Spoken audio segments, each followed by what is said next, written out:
Greg New, thanks for joining us, sir. How are you? Good. How are you this morning? I'm doing good, man. I wanted to see if you could brief the audience real quick with your experience in beekeeping. What like a good starter kit for beekeepers would look like. Right on. My experience with beekeeping, I've been keeping bees since early 2013. I love them. I would say that the best starter kit for beekeepers is just go on Man Lake or one of those other places and buy like the starter beekeeper kit. And the kit is not as important as the knowledge. So go find out where your local beekeeper club is and get a mentor before you order your bees, and get your feet under you. There's a lot of those anymore, right? I see a lot of those beekeeping communities popping up around me. Yes, sir. I've never been anywhere where there wasn't a local beekeeping club. The county extension usually pushes it pretty hard, and they're awesome. Any key books that have guided you on this thing, or have you just learned from people? All right, so free first. I like free because I'm all about free, right? If you go to University of Tennessee, they have a free beekeeper's guide on there. It's like 86 pages. And if you read that and understand all of that stuff, it's got color photos, free download. That's an awesome resource. Some of the stuff goes from like really basic to very advanced. So I would say that's the first start. And then I know it sounds kind of cliche, but Beekeeping for Dummies is like one of my go-to books. I'm kid you not. I mean, the guy is very anti-treatment for mites, which is not in my wheelhouse. We're not going to go down that rabbit trail, but I mean, you can read that book and get the knowledge you need to troubleshoot and be successful pretty much. A lot of those are well done. I feel like a lot of those for dummies books are pretty well done. So that doesn't surprise me too much. And it is for dummies. I mean, you can read it and like, I don't care who you are, you can understand. I can understand the language. They don't go into big technical terms without explaining it, Yeah, that's critical early on. So how many years did you say you've been keeping bees, and what kind of got you into that? Oh, you're going to take away from my class now.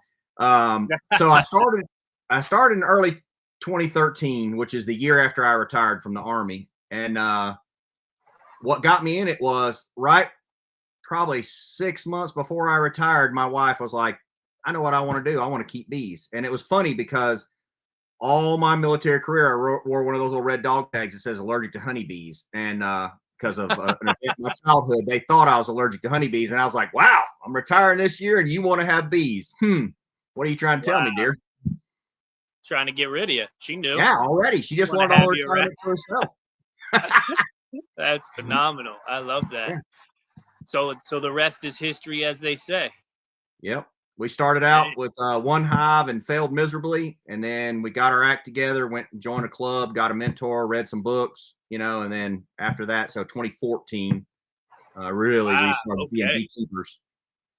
So you're bringing all that knowledge to Prepper Camp 2025 with your class this year. And what is the class called, and what are you going to be teaching everybody?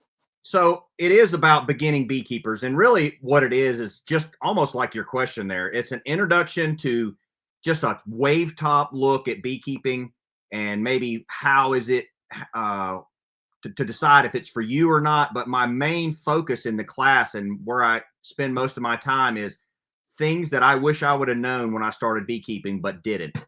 And so, to share. Gems, I imagine, right? Yes, sir. That's what I think. Yeah, that stuff, man, that stuff is vitally important. I always say the mistakes are more valuable than the successes when it comes to all this stuff we're doing at Prepper Camp, Absolutely. You don't learn without mistakes, right? Yeah. And something about a mistake, it sears itself into you, unlike a success. You have a good year in the garden. It was a good year in the garden. You go on to the next one. But if you lose a whole crop or something along those lines, it sticks with you, It seems to really. In human behavior, they teach you that you tie a memory with an emotion and it's forever. And I think that's it. I think, you're like, oh, that hurt. That's a lot to chew on right there. You tie a memory with an emotion. I can see that. I've had a little spot in my mind to keep bees on this property, and one of the things, I had kids and dogs, and one of the things I was always worried about was the danger of keeping the bees. What's been your experience with that? Well, dogs learn very fast. When I put my bee suit on, my dog goes in the shop and hangs out until we come back in the shop and take our bee suits off. She didn't take her long. The cats, they're not bothered. Kids, kids will learn too, but that's not the way you want them to learn. So I think that's pretty much in where you site your bees. I always site them where they have to be facing southeast, but I site them where kids are not going to be out in front of them. You know what I mean? And then just teach them from an early age, hey.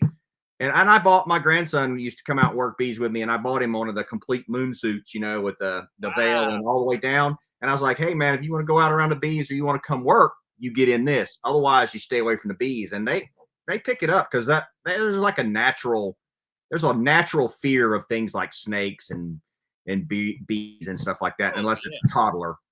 Sure. Yeah. I remember my son. He would see houseflies and call them bees. Never been stung before when he was real young. Like 2-3 years old. Yeah. He was, is that a bee? I was like, no, it's not a bee. But it is interesting. They've never been stung before, and they know. Stay away from that. That's gonna hurt. Again, tying an emotion to a memory, man. You get stung by a bee, you remember it, and you're like, "Ooh, don't do that again." That is true. That is true. The bees need. What is this? What is the sunlight situation when it comes to a hive? I see them out in fields sometimes and in yards getting full sun.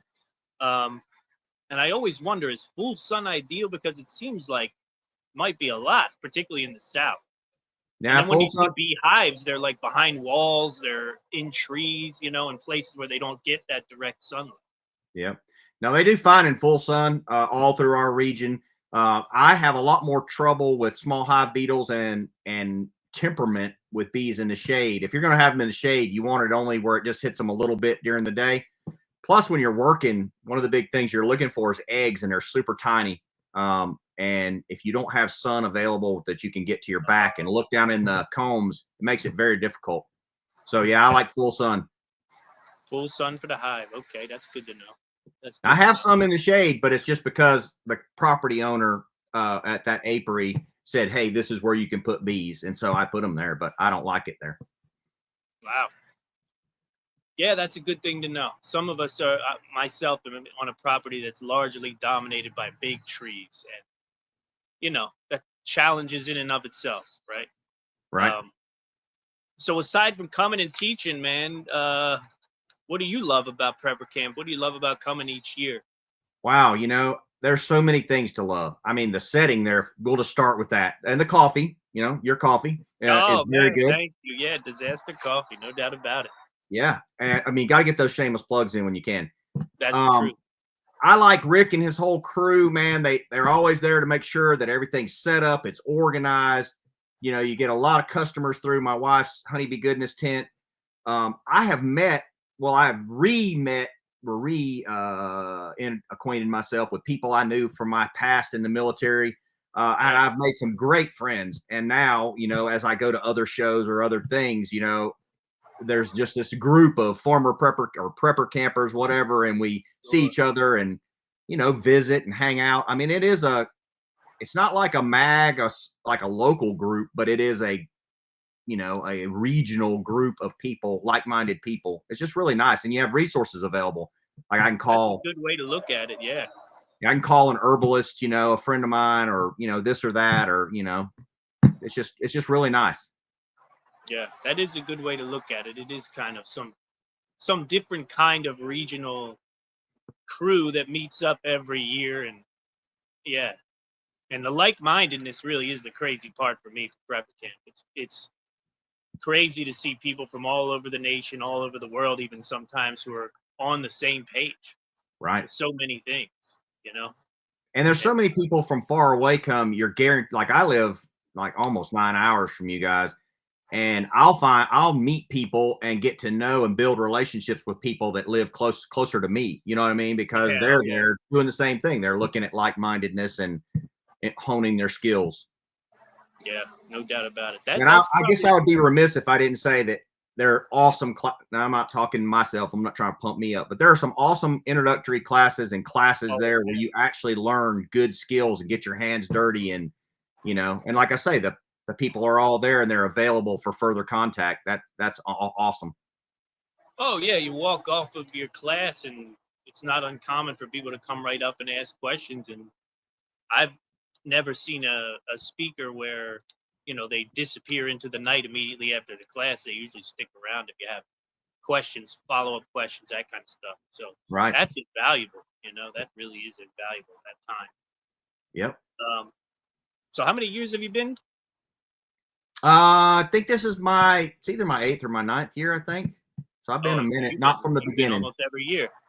Yeah, I think I missed 2 or 3 or 4 in the beginning. I don't even know what year they're on, but yeah, I've been going for a while. Well, what's a standout prepper camp memory for you, man? That you dig back and you think about prepper camps of the past, and something comes to mind. I've got all kinds of them. I don't know. There's always seems to be something each year that's somewhat memorable to some degree. But yeah, man, they're just awesome. I really liked some of the speakers there have been super phenomenal. Some of the stuff actually that I love the classes and I love prepper camp, but some of the stuff actually afterwards down in the campground, we used to camp there, and oh yeah, that's a blast. After hours. yep, and after hours, a bunch of people would get together, man, and it would be like redigesting what they had talked about or learned or who they met today, or digging into where are you from, how do I know you, and just furthering those relationships. It was really really nice. Yeah, I remember about my second prepper camp.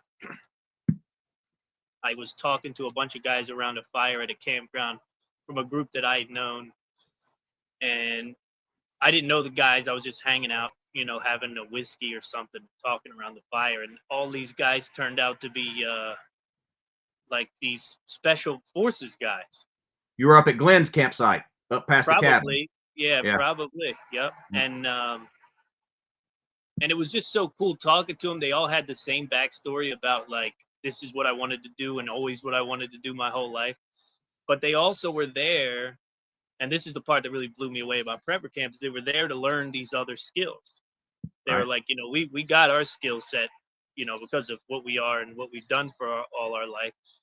But there's all this stuff like Greg beekeeping, you know what I mean, that they didn't know anything about. And it just kind of blew me away to run into people like that at prepper camp. That was an interesting year for sure. But there's always that strange person, strange group that you wouldn't expect being there to learn these kinds of skills. And I'm guessing it's going to be a year like that this year. What do you think? Yeah, I think it's going to be phenomenal. I think, especially after last year, a lot of people didn't get their fix, and Oh yeah, and the weather's looking good so far. So I mean, yeah, I think it's going to be great. Yeah, it's going to be a phenomenal year. Well, I do appreciate you joining me, sir, and good luck with the bees. Maybe I'll hop into your class this year. It's been one of those things. It's been on my to-do list. I do love me some good honey and beeswax candles and all those kind of things that go along with it. I guess once you get good at it. So yeah, I look forward to seeing you there, and I'll have a nice strong dark roast waiting for you. Right on. I look forward to that. Yeah, come on down to the class. We'll chat. Yeah, definitely. That sounds like a plan, man. All right. I'll talk to you soon, Greg. Appreciate it. All right, James. Have a good one. You too. See ya.